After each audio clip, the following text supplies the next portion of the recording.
Welcome back and very good morning, dear students.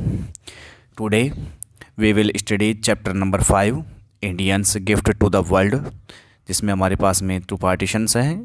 पहला जो partition है जिसका नाम है how yoga heels and second partition is purity is power.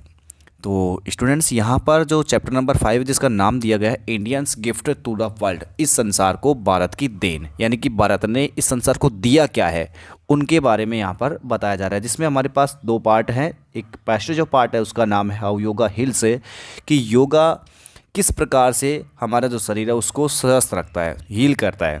और सेकंड पार्ट इज है प्योरिटी इज पावर, यानी कि जो शुद्धता है वो ही शक्ति है. तो आज हम जो स्टार्ट कर रहे हैं वो फर्स्ट जो हमारा चैप्टर है इसका हाउ योगा हील्स, उसको हम आज पढ़ रहे हैं कि योग जो है वो किस प्रकार से हमारी मदद करता है, हमें स्वस्थ किस प्रकार से वो रखता है. तो स्टूडेंट्स यहाँ हमको योग की पहले तीन जो अवस्थाएं हैं उनके बारे में हम थोड़ा सा पढ़ लेते हैं कि योग की तीन अवस्थाएं कौन कौन सी हैं.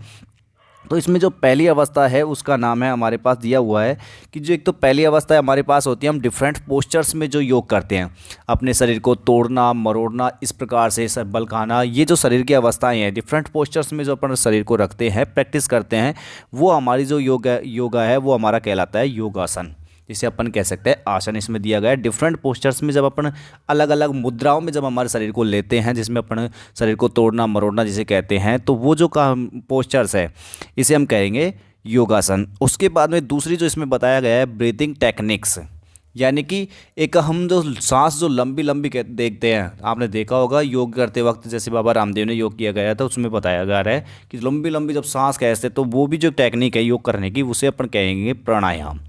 एंड थर्ड है मेडिटेशन एक्सरसाइज, जिसमें अपन चिंतन करते हैं कि एक ही चीज़ में ध्यान लगा करते हैं, तो उसे हम इस साफ साफ लिखा गया है कि ध्यान. तो यहाँ पर योग की जो तीन अवस्थाएं हैं, या यूँ कह सकते हैं तीन जो स्टेप्स हैं, जिसमें हमारे पास एक तो है योगासन, एक है प्राणायाम और थर्ड है ध्यान. अब योगासन क्या होता है, जिसमें हम हमारे शरीर को अलग अलग पोस्चर्स में अलग अलग मुद्राओं में करते हैं, एक तो वो हो गया योगासन. इसके बाद में प्राणायाम क्या होता है, जिसमें अपन सांस लेने की जो टेक्निक है, लंबी लंबी जो सांस लेते हैं लंबी लंबी सांस छोड़ते हैं, वो जो टेक्निक है वो है हमारी प्राणायाम की. एंड थर्ड है मेडिटेशन. इसका मतलब एक किसी गहन चिंतन में जब हम बैठ जाते हैं तो वो जो एक्सरसाइज कहलाती है वो है हमारी ध्यान. तो अब देखना ये है कि ये तीनों जो हमारे पास में योग की जो तीन अवस्थाएं हैं वो किस प्रकार से हमारे शरीर को स्वस्थ रखती है, तो इसके बारे में हमारे चैप्टर है. उससे पहले हम चैप्टर को शुरू करें तो कुछ बेसिक जो नॉलेज है इसको हमको देखना पड़ेगा यहाँ पर, कि यहाँ पर जो लेखक है जिसका नाम है हमारे पास में त्रिमूर्ति बर्गिन. तो त्रिमूर्ति जो बर्गिन है, इन्होंने हमारे पास में यहाँ पर दो तरह की नर्वस सिस्टम के बारे में यहाँ पर डिटेल्स दी है. तो दो तरह के जो सिस्टम हैं उनके बारे में थोड़ा सा मैं चर्चा कर लेता हूँ. कि एक तो उन्होंने बताया यहाँ पर सिंपैथेटिक नर्वस सिस्टम, जो यहाँ दिया गया है सिंपैथेटिक नर्वस सिस्टम, और एक दिया है इसने पैरासिम्पैथेटिक नर्वस सिस्टम. क्या होता है कैसे होता है इनके बारे में हम समझ लेते हैं थोड़ा सा. कि एक तो है हमारे पास sympathetic nervous system. Sympathetic nervous system का मतलब क्या है, इसको अपन बोलेंगे संवेदनशील नर्वस सिस्टम, नर्वस तंत्र. यानी कि अब ये सिंपैथेटिक नर्वस सिस्टम होता क्या है, जब भी हमारे सामने कोई भी तरीके की स्ट्रेस, कोई भी तरह का खतरा जब मंडराता है, यानी कि हम हमारे शरीर के अंदर कुछ अलग नए तरीके की सनसनी फैल जाती है किसी भी चीज़ को देख करके या किसी भी एक्टिविटी को होने के बाद में, तो एक तरीके से कह सकते हैं कि यहाँ पर कब का पहाड़ से हमारे शरीर को होने लगती है, एक तरीके से हम स्ट्रेस सा फील करते हैं, तो उस समय पर नर्वस सिस्टम जो एक्टिवेट होता है वो कौन सा सिस्टम एक्टिवेट हो जाता है, हमारा सिंपैथेटिक नर्वस सिस्टम. जबकि इसी का काउंटर जो होता है, इसी का उल्टा जिसको कह सकते हैं इसी का शत्रु जो होता है वो होता है हमारा पैरासिम्पैथेटिक नर्वस सिस्टम. यहाँ पर पैरासिम्पैथेटिक नर्वस सिस्टम ये किस प्रकार का सिस्टम है, तो इसमें क्या होता है कि हमारे पास में जो सिंपैथेटिक नर्वस सिस्टम जो एक्टिवेट हुआ था, उस सिंपैथेटिक नर्वस सिस्टम को ये कम कर देता है, बिल्कुल ख़त्म कर देता है जैसे ये एक्टिवेट होता है. तो यहाँ पर दो तरीके के इस नर्वस सिस्टम के बारे में चर्चा की जाएगी, उसको और हम अच्छे से समझेंगे. उससे पहले हम थोड़ा शुरू कर देते हैं हमारा चैप्टर को. अब चैप्टर स्टार्टिंग करते हैं हाउ योगा हेल्स, कि योग जो है वो हमारी किस प्रकार से हमें स्वस्थ रखता है. It has become common knowledge that yoga is good for you. कि एक साधारण सी बात हो गई है, इट हैज़ बिकम, यह बन गया है कॉमन नॉलेज, एक साधारण सी ज्ञान की बात हो गई है कि योगा जो है वो इज़ गुड फॉर यू, आपके लिए बिल्कुल अच्छा होता है। ये बात सबको पता है कि योग जो है हमारे लिए बहुत अच्छी बात है, कि योग हमें करना चाहिए।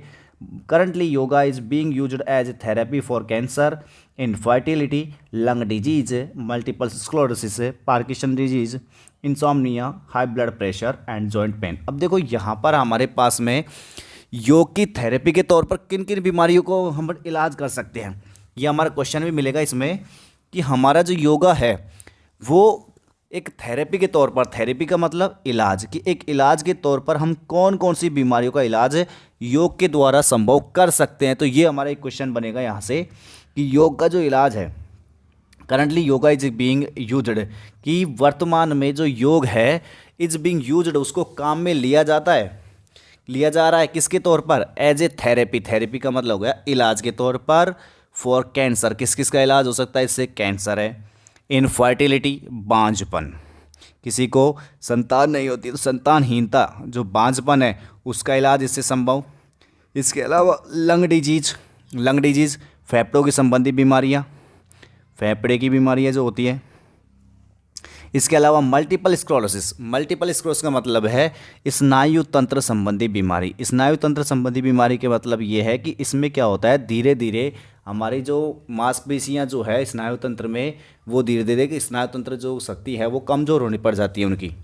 इसके अलावा पार्किंसन डिजीज, पार्किंसन डिजीज का मतलब है हमारी जो मांसपेशी है उसमें कपकपाहट से होना, हमारी जो हड्डियां हैं वो कपकपाने लग जाती है। आपने देखा होगा बूढ़े जो हो जाते हैं, तो आपने बूढ़ों व्यक्तियों को देखा होगा, वो धीरे धीरे उनकी अपने आप ही हाथ पैर हिलने लग जाते हैं, दूसरी जो उनके टाइप में लग जाती है, तो उनकी क्या है, हड्डियाँ हिल रही हैं उस समय पर।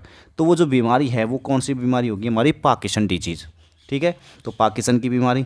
इसके अलावा इंसोम्निया, इंसोम्निया का मतलब हो गया अनिद्रा, अनिद्रा की जो बीमारी है उसका भी इलाज संभव है योग से।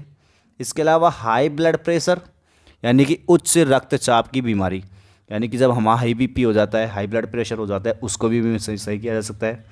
जॉइंट पेन, जोड़ों का दर्द जो होता है उसका भी इलाज किससे संभव है, योग से। तो यहाँ पर बताया गया कि योग का जो योग है जिसको हमें निम्न प्रकार की जो बीमारियां हैं उनका इलाज किया जा रहा है, जिसमें अपने पास कैंसर हो गया, बांझपन हो गया, फेफड़े की बीमारी हो गया, मल्टीपल स्क्लेरोसिस हो गया। ठीक है, इसके अलावा पार्किंसन डिजीज हो गया, इंसोम्निया हो गया, हाई ब्लड प्रेशर एंड इसके अलावा जॉइंट पेन। तो इन सभी बीमारियों का इलाज संभव है किससे, योग से। उसके बाद आगे बढ़ते हैं। Yet there is very little awareness and understanding on exactly how yoga heals even in the yoga and medical communities. अब ध्यान दें, यहाँ पर हमको सबको पता है कि योग हमारे लिए बहुत ही कह सकते हैं अच्छा है, बहुत ही लाभदायक होता है, लेकिन फिर भी बहुत ही कम अवेयरनेस है, वेरी लिटिल, बहुत ही कम अवेयरनेस है, जागरूकता इस बारे में, अंडरस्टैंडिंग बहुत ही कम समझ है on exactly how yoga heels, की योग जो है वो किस प्रकार से हील करता है, योग जो है किस प्रकार से हमारे शरीर को स्वस्थ बनाता है, इस बात का नॉलेज, इस बात की अवेयरनेस, इस बात की जो अंडरस्टैंडिंग है वो बहुत ही कम है। Even in the yoga and medical communities, यहाँ तक कि योग और जो चिकित्सीय समुदाय है उनके लोगों को भी, जो योग करवाते हैं, जो चिकित्सक हैं, चिकित्सा संविधान से रिलेटेड हैं, उन लोगों को भी इस बात की नॉलेज कमी है कि योग हमारे शरीर को किस प्रकार से स्वस्थ बनाता है। तो यही बात यहाँ पर बताई गई है।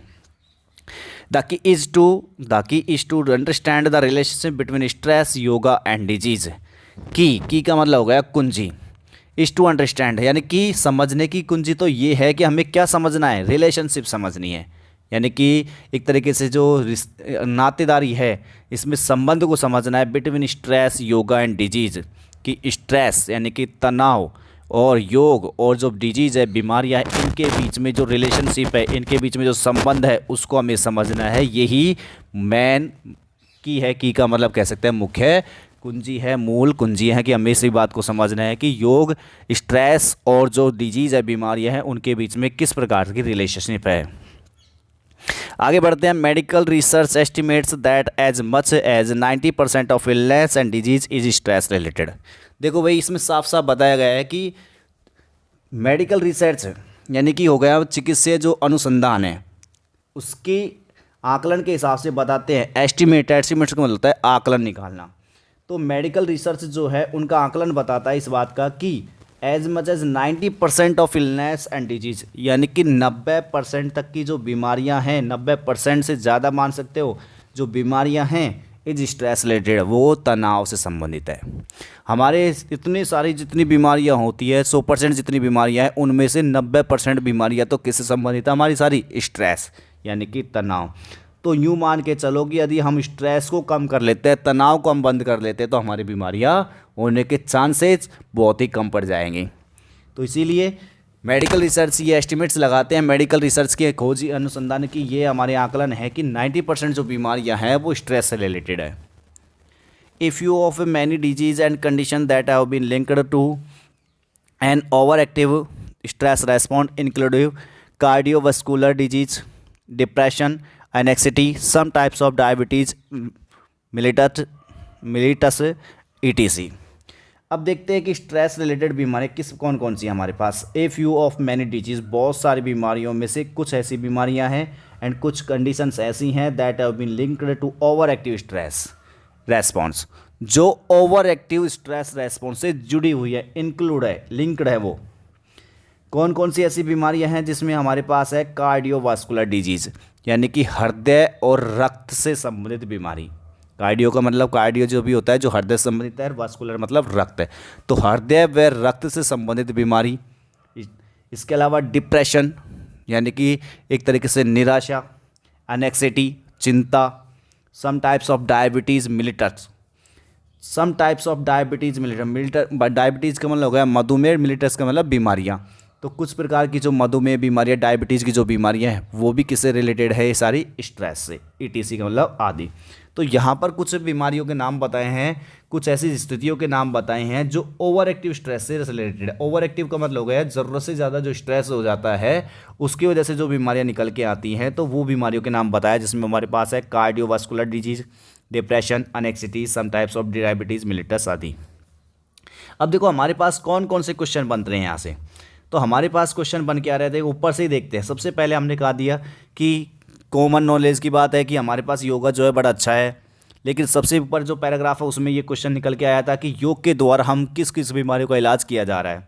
तो उसमें अपन ने बताया कैंसर है, infertility, lung disease, multiple sclerosis, Parkinson disease, insomnia, high blood pressure and joint pen. तो ये हो गया हमारा पहला क्वेश्चन का आंसर। उसके बाद ये बताया गया है कि ओवर स्ट्रेस जो है, यानी कि अतिरिक्त जो स्ट्रेस है उसके द्वारा कौन कौन सी बीमारियां हैं। तो उसके द्वारा जो निकलने वाली बीमारियां उसमें हमारे पास आया है cardiovascular disease, depression, anxiety, some types of diabetes mellitus and ETC, ये कुछ हो गए। उसके बाद नेक्स्ट बढ़ते हैं हम। What we feel as stress is the product of the sympathetic nervous system और फाइट और फ्लाइट रेस्पॉन्स। अब यहाँ पर हमें दो टर्म्स आ रही हैं हमारे पास में, दो टर्म्स कौन कौन सी आएंगी यहाँ तो ध्यान रखना। यहाँ तो हमारे पास एक तो आया है सिंपैथेटिक नर्वस सिस्टम और इसी के अगेंस्ट जो आएगी वो आएगी पैरासिम्पैथेटिक नर्वस सिस्टम। अब ये दो टर्म्स क्या हैं इनको हम थोड़ा सा समझते हैं। तो भाई ध्यान देना यहाँ पर कि जो सिंपैथेटिक नर्वस सिस्टम है, अब चाहे इसको हिंदी में याद रखो चाहे न रखो, हमको इंग्लिश में समझना है कि सिंपैथेटिक नर्वस सिस्टम होता क्या है। हमें हिंदी से कोई मतलब नहीं है कि हमको पता नहीं क्या है, वैसे तो संवेदनशील स्नायु तंत्र होता है इसका मतलब, लेकिन अपन को इंग्लिश में याद रखना है कि सिंपैथेटिक नर्वस सिस्टम क्या होता है, पैरासिम्पैथेटिक नर्वस सिस्टम क्या होता है। तो देखो साफ साफ लिखा हुआ है ऊपर से कि what we feel as stress is the product of sympathetic nervous system, यानी कि जिसे हम स्ट्रेस समझते हैं वो उपज है, जिसे हम क्या समझते हैं स्ट्रेस, तनाव जिसे अपन मानते हैं वो क्या है, एक तरीके से प्रोडक्ट है। किसका प्रोडक्ट है वो, सिंपैथेटिक नर्वस सिस्टम का। यानी कि सिंपैथेटिक नर्वस सिस्टम जब एक्टिवेट होता है तो उसी की वजह से क्या होता है, तनाव, उसी की वजह से क्या निकल के आता है हमारे पास में स्ट्रेस। तनाव जो है वो किसकी वजह से एक्टिवेट हो रहा है, सिंपैथेटिक नर्वस सिस्टम के एक्टिवेट होने की वजह से हमारे ऊपर क्या आने लग जाता है, हमको तनाव होने लग जाता है। ठीक है, और इसी सिंपैथेटिक नर्वस सिस्टम को क्या कहा गया, फाइट और फ्लाइट रेस्पॉन्स। उसी नर्वस सिस्टम को क्या कहा जा रहा है, सिंपैथेटिक नर्वस सिस्टम को फाइट और फ्लाइट रेस्पॉन्स क्यों कहा जा रहा है, उसका भी एक रीज़न है कि यहाँ पर हमारे सामने स्ट्रेस होंगे, तनाव होंगे। तनाव क्यों आएगा, या तो हमारे सामने कोई खतरा होगा, है कि नहीं, ये थ्रेट होगा। यदि हमारे मान लीजिए कोई हमारे सामने थ्रेट आ गया, खतरा आ गया, जैसे मान लीजिए अपने सामने शेर आ गया, अब शेर को देखते ही देखो हमारे पास में स्ट्रेस होगा कि नहीं होगा, अरे सामने से शेर आ गया, स्ट्रेस आ गया तुरंत ही, शरीर के अंदर। अब स्ट्रेस आ गया तो देखो दो काम हो गए, या तो फाइट होगी या फिर क्या होगा, फ्लाइट होगा। फाइट कैसे होगी, शेर आ गया तो या तो आप डरोगे या फिर आप उसका मुकाबला करोगे, दो ही बात होगी। आपने सोच लिया कि मेरे को इस शेर से पार पाना है यहाँ से, तो आप उससे फाइट करोगे, तो एक तो हो गई फाइट। और आपने देख लिया कि शेर आ गया, अब अपन को खा जाएगा, तो इससे बढ़िया अपने यहाँ से भाग निकले, यानी कि परिस्थितियों से भाग जाना, यहाँ से निकल करके चले जाना। तो इसका मतलब अपन क्या कर जाएंगे उस समय पर, फ्लाइट कर जाएंगे, यहाँ से भाग जाओ। तो दो तरीके की बात हो गई यहाँ पर। सिंपैथेटिक नर्वस सिस्टम की ही उपज है स्ट्रेस जो है, और सिंपैथेटिक नर्वस सिस्टम के एक्टिवेट होने की वजह से ही स्ट्रेस होता है, और इसी सिंपैथेटिक नर्वस सिस्टम को हम फाइट और फ्लाइट रेस्पॉन्स कहते हैं।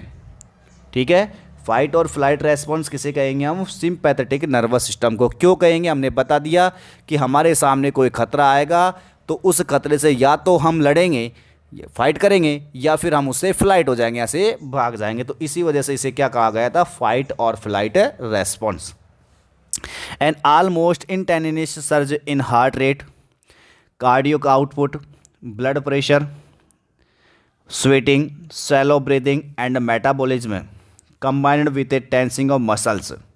अब देखिए, मान लीजिए हमारे पास में ये सिंपैथेटिक नर्वस सिस्टम एक्टिवेट हो गया, और किसकी वजह से एक्टिवेट हुआ, ये हमारे के सामने कौन आने लग गया, स्ट्रेस, तनाव। तो तनाव होने से मान लीजिए हमारे पास में सिंपैथेटिक नर्वस सिस्टम एक्टिवेट हो गया, तो उस समय पर क्या होगा, लक्षण क्या होंगे हमारे पास में, तो उस समय पर क्या कुछ होने वाला है। देखो, almost instantaneous surge in heart rate, almost लगभग क्या होने लग जाएगी, इंटेनियस यानी कि लगातार रूप से बढ़ोतरी, सर्ज का मतलब क्या हो गया, बढ़ोतरी, लगातार रूप से बढ़ोतरी होगी किसमें, इन हार्ट रेट, हृदय गति में, हार्ट रेट हमारी बढ़ जाएगी।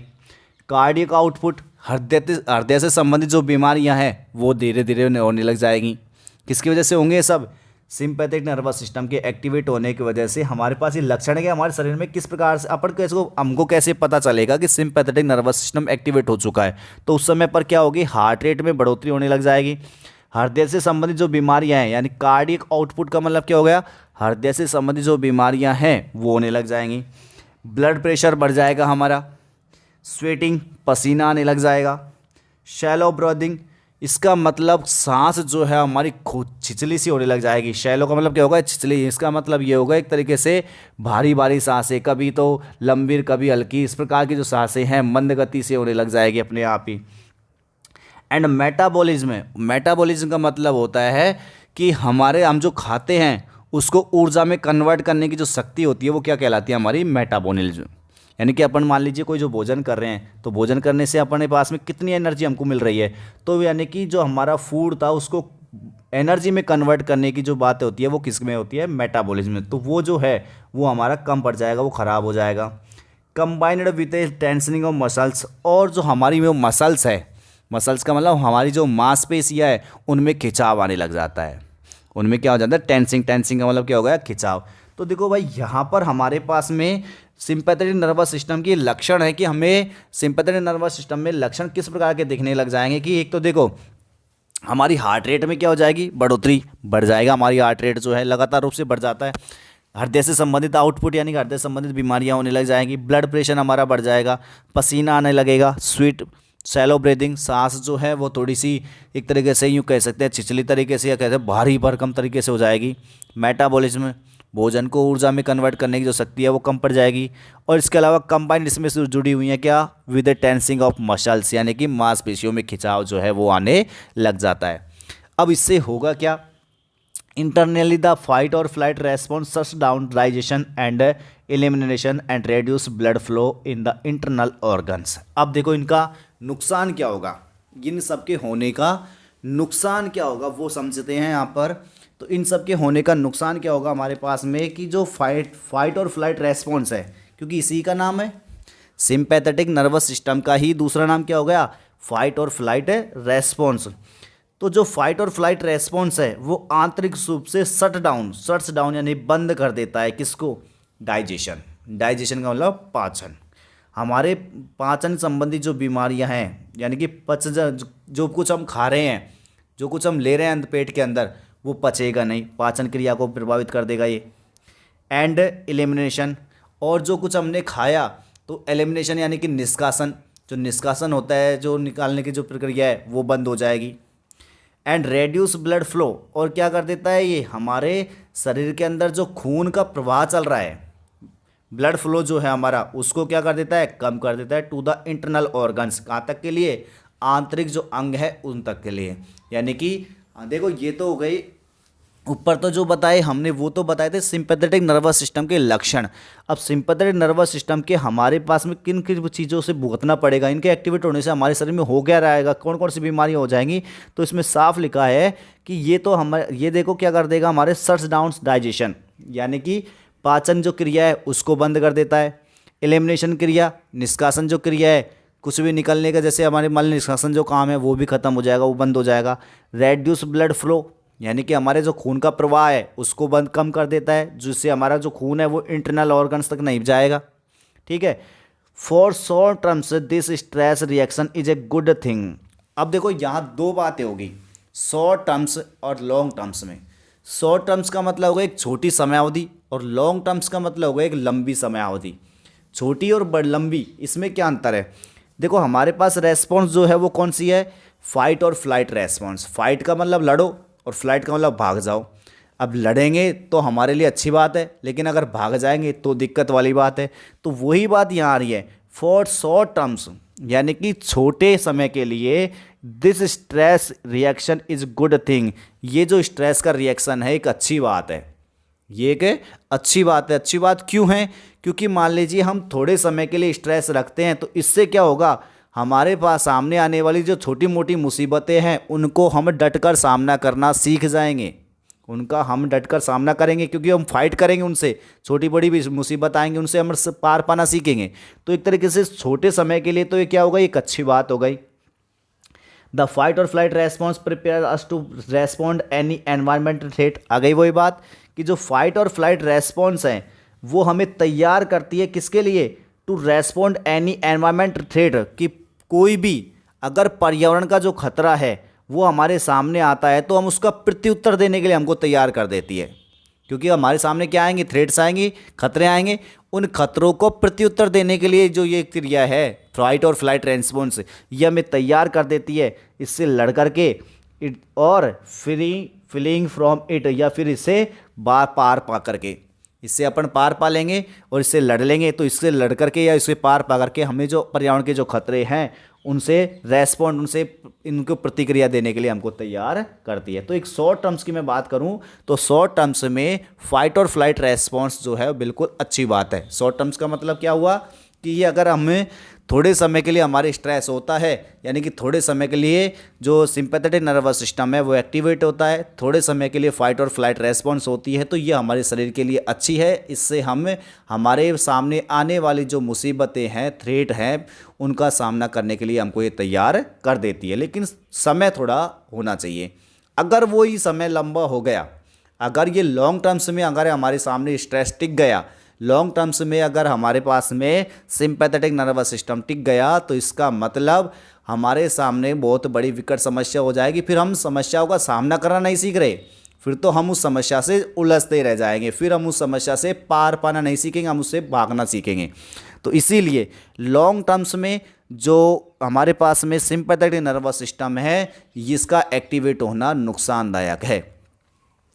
बट लॉन्ग टर्म्स, लेकिन लंबे समय के लिए कंटिन्यूअस एक्सपोजर टू स्ट्रेस, यानी कि स्ट्रेस का लगातार रूप से विस्फोट होना, उसका बढ़ना इज हार्मफुल। वो कैसा है, नुकसानदायक है। क्यों नुकसानदायक है, placing excessive wear and tear on over body system. ये क्या करता है, हमारे शरीर में बहुत ही ज़्यादा, एक्सेस का मतलब अत्यधिक तोड़ फोड़ करता है, वियर एंड टियर का मतलब क्या हो गया, तोड़ फोड़ कर देता है हमारे शरीर में, हमारे शरीर के तंत्र में, और बुरी तरह से हमारे शरीर की जो नेचुरल मेंटेनेंस रखने की जो क्षमता है, नेचुरल मेंटेनेंस का मतलब क्या हो गया, प्राकृतिक रूप से रखरखाव करने की हमारे अंदर क्षमता होती है। हीलिंग एबिलिटी जो होती है हमारी, हीलिंग एबिलिटी का मतलब यानी कि अपने आप स्वस्थ होने की जो क्षमता है। आपने देखा होगा हमारे चोट लग जाती है, हमारे घाव लग जाता है, तो वो घाव अगर अपन कोई दवा वगैरह भी नहीं भी लगाते हैं तो भी आपने देखा होगा कि वो जो घाव है वो समय के साथ धीरे धीरे भरने लग जाते हैं। तो ये क्या है, हमारी नेचुरल हीलिंग एबिलिटी है हमारी। क्यों नेचुरल हीलिंग एबिलिटी मतलब क्या हो गया, अपने आप स्वाभाविक रूप से उसको घाव भरने की जो क्षमता है, उस स्वस्थ होने की जो क्षमता है वो हमारे अंदर है, तो ये इसको प्रभावित कर देता है। यानी कि सिंपैथेटिक नर्वस सिस्टम जो है वो अगर लंबे समय तक लेकर टिक जाए, फाइट और फ्लाइट रेस्पॉन्स यानी कि स्ट्रेस लंबे समय तक टिक जाता है, तो यह हमारे शरीर में बहुत ज़्यादा तोड़फोड़ कर देता है, हमारे तंत्रों को बहुत बुरी तरह नुकसान पहुंचाता है, और यह हमारे जो अपने आप स्वाभाविक रूप से स्वस्थ होने की जो हमारी योग्यता है, स्वस्थ होने की हमारी जो क्षमता है उसको लिमिट में कर देता है। लिमिट का मतलब सीमित कर देता है। इसका मतलब ये हुआ कि अपने आप हम स्वस्थ होना जो है वो धीरे धीरे कम होना लग जाएगा। तो आज के लिए हम इतना ही पढ़ेंगे। आज हमने केवल एक स्ट्रेस के बारे में समझा है, सिंपैथेटिक नर्वस सिस्टम क्या होता है, इसका मतलब ये अगर ये एक्टिवेट होगा, लंबे समय के लिए एक्टिवेट होगा, तो ये हमारे शरीर के अंदर तोड़फोड़ करेगा। ठीक है स्टूडेंट्स, कल की क्लास में हम आगे पढ़ेंगे कि लगातार बढ़ने वाले स्ट्रेस की वजह से हम किन किन मुसीबतों का सामना करते हैं और इससे हमारे पास में कौन कौन सी चीज़ें ऐसी विकट समस्याएं हैं जिनका हमको सामना करना पड़ेगा। तो मिलते हैं आपसे कल की नेक्स्ट क्लास में।